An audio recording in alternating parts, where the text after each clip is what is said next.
Okay my dear student, तो addition polymer के definition को, एग्जाम्पल को और मैकेनिज्म को समझने के बाद अब इन सारे पॉइंट को हम लोग समराइज कर लेते हैं। मैकेनिज्म एग्जाम में नहीं पूछेगा, इसीलिए पॉलीमर से मोनोमर से जब आप पॉलीमर बनाए थे तो वो कैसे पॉलीमर बनाना है वो ट्रिक मैं आपको इसके पहले वाले लेक्चर में बता दिया था। अब एडिशन पॉलीमर के सारे पॉइंट्स को हम लोग एक जगह इकट्ठा कर लेते हैं, समराइज कर लेते हैं। आप नोट्स में चाहें तो अलग से किसी एक पेज में नोट डाउन कर लीजिएगा। हर एक पॉइंट इंपॉर्टेंट है, ध्यान से समझिएगा। सबसे पहले मैंने क्या किया, मोनोमर लिया और मोनोमर में हमें क्या दिख रहा है, डबल बॉन्ड दिख रहा है, मतलब ये अनसैचुरेटेड नेचर का है। और अगर हमें इस मोनोमर से पॉलीमर बनाना है तो मिनिमम 100 मॉलिक्यूल तो लेना होगा। चलिए मान लेते हैं हम लोग 100 मॉलिक्यूल से अधिक लिए, तो इसको हम लोग रिप्रेजेंट कर रहे हैं, दिखा रहे हैं एन से। तो कैसे पढ़ेंगे इसको, an molecule of unsaturated monomer ethene. इसका नाम क्या स्टूडेंट, इसका नाम है इथीन। इथीन इथीन और ये क्या करने वाला है, इनिशिएटर के प्रेजेंस में फ्री रेडिकल मैकेनिज्म से। फ्री रेडिकल मैकेनिज्म से कहने का मतलब वो 3 स्टेप में, इनिशिएशन, प्रोपागेशन और टर्मिनेशन से होते हुए ये आपस में जुड़ते चला जाएगा और पॉलीमर बनाएगा। और पॉलीमर बनाने का मैंने आपको ट्रिक क्या बताया था, पहले हेड वाले कार्बन को लिखो, फिर टेल वाले कार्बन को लिखो, सिग्मा बॉन्ड को बिल्कुल भी टच नहीं करो, पाई बॉन्ड को डिसोसिएट कर दो, तोड़ दो और 2 सिग्मा बॉन्ड बना दो, एक हेड वाले कार्बन के पास और एक ये टेल वाले कार्बन के पास। और इसी को एन टाइम दिखा दो, एन टाइम। जितना टाइम्स आप यहां लिए हैं उतना ही टाइम आप यहां पर दिखाएंगे। अगर आप 100 टाइम लेते तो 100, अगर आप यहां 100 मॉलिक्यूल लेते तो आप यहां पर 100 टाइम्स दिखाते।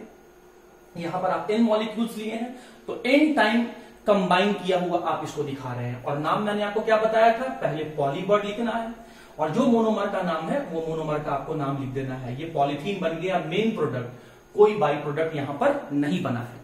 तो आइए एडिशन पॉलीमर का हम लोग यहां पर इंपॉर्टेंट पॉइंट देखते जाते हैं। तो देखिए, एडिशन पॉलीमर को हम लोग चेन ग्रोथ पॉलीमर कहते हैं। क्यों कहते हैं, क्योंकि इस पॉलीमर के बनने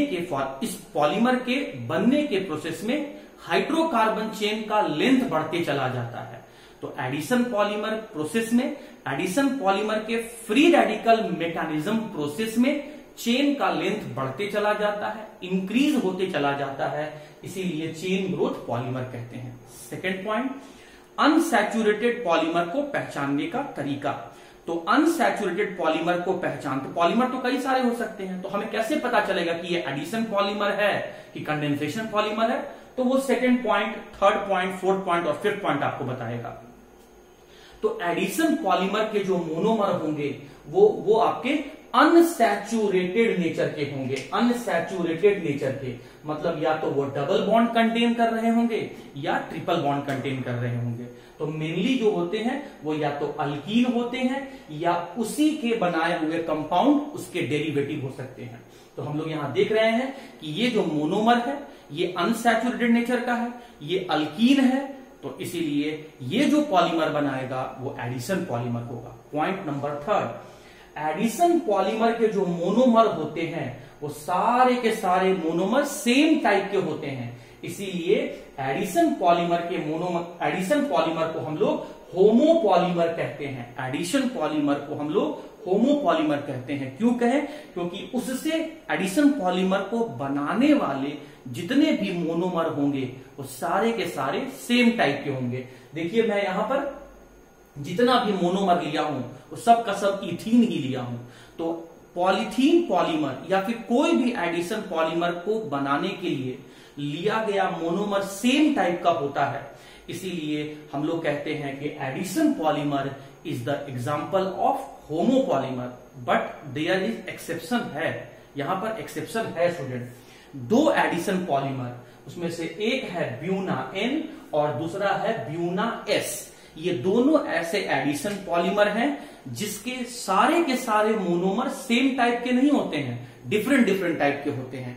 ये ब्यूना एन और ब्यूना एस एक तरह का रबर है, सिंथेटिक रबर है, ह्यूमन बीइंग के द्वारा बनाया गया रबर है। और देखिए यहां पर ये जो बीयू लिखा हुआ है स्टूडेंट, ये बीयू का मतलब होता है ब्यूटाडाइन, ब्यूटाडाइन, ब्यूटाडाइन। या फिर अगर मैं इसे और थोड़ा सा क्लियर कट लिखूं तो ब्यूटा 1,3 डाइन, ये Bu से मतलब है, और Na यहां पर सोडियम को इंडिकेट कर रहा है, और An यहां पर अक्राइलोनाइट्राइल को बता रहा है।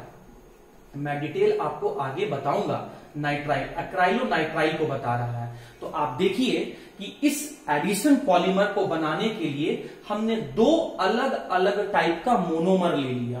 तो जब दो अलग अलग टाइप के मोनोमर ले लिए तो इसका मतलब ये जो हमारा एडिशन पॉलीमर है वो होमोपॉलीमर नहीं है। तो इसीलिए कहा जाता है कि ब्यूना N और ब्यूना S ऐसे एडिशन पॉलीमर हैं जो होमोपॉलीमर नहीं है, एक्सेप्शन है। अच्छा, दूसरा भी देखिए, ब्यूना S ये भी रबर है, ह्यूमन बीइंग के द्वारा बनाया गया रबर है, सिंथेटिक रबर है, जहां पर Bu क्या इंडिकेट करेगा, ब्यूटा 1,3 डाइन, Na क्या इंडिकेट करेगा, सोडियम को, और S क्या इंडिकेट कर रहा है, इस ब्यूना S में S इंडिकेट कर रहा है स्टाइरीन को। तो आप फिर से देखिए, इस ब्यूना S में हमने दो डिफरेंट टाइप का मोनोमर यूज कर लिया। तो ये जो एडिशन पॉलीमर है ये आपका डिफरेंट टाइप के मोनोमर के मिलने से बना है, तो इसीलिए ये भी आपका कोपॉलीमर है। जब सारे के सारे मोनोमर सेम टाइप के तो होमोपॉलीमर, अगर लिए गए मोनोमर डिफरेंट टाइप के हैं तो कोपॉलीमर। तो कहने का मतलब है स्टूडेंट कि जितने भी एडिशन पॉलीमर हैं वो सारे के सारे होमोपॉलीमर हैं, एक्सेप्शनली ब्यूना N और ब्यूना S ऐसा दो सिंथेटिक रबर है, ऐसा दो एडिशन पॉलीमर है जो होमोपॉलीमर नहीं, जो कोपॉलीमर है। पॉइंट नंबर 4, अगर एडिशन पॉलीमर को बनाना है या पहचानना है तो उसके लिए हमें इनिशिएटर का हेल्प लेना पड़ेगा।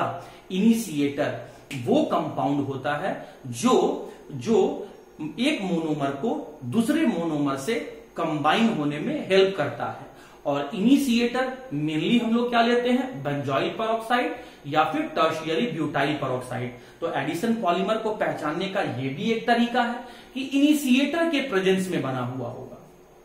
पॉइंट नंबर 5 कि एडिशन पॉलीमर जो है वो फ्री रेडिकल मैकेनिज्म से बनता है। और फ्री रेडिकल मैकेनिज्म से कहने का मतलब स्टूडेंट कि 3 डिफरेंट स्टेप में रिएक्टेंट मॉलिक्यूल या मोनोमर आपस में कंबाइन होकर पॉलीमर बनाएंगे। और वो 3 डिफरेंट स्टेप क्या है, फ्री रेडिकल मैकेनिज्म में 3 डिफरेंट स्टेप क्या है, चेन इनिशिएशन, चेन प्रोपागेशन, मैं शॉर्ट में लिख रहा हूं, आप एग्जाम में ऐसा नहीं लिखेंगे अगर आता है तो, चेन प्रोपागेशन और चेन टर्मिनेशन।